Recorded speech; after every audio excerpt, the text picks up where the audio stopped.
How to fix Pluxee account login not working.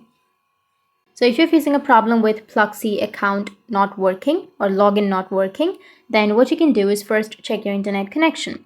Once you check your internet connection, if it's not working, then you just need to simply go with your Play Store or your App Store and go with search. Under search, you need to search for Pluxee, and here you will have the application. You just need to simply go and update the application if you have any updates.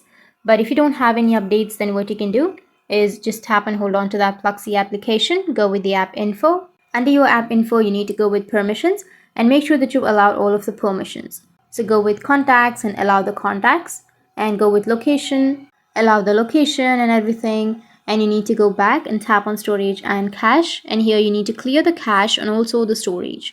So once you clear the cache and your storage, then you can go back to the application and log into that, and your problem might be fixed. But if that doesn't fix your problem, then tap on uninstall and tap on OK. Uninstall that Pluxee application.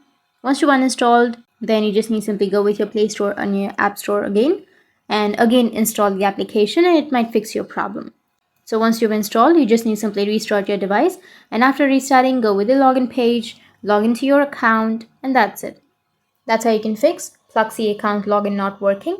And if you have any questions, feel free to comment below. Thanks for watching.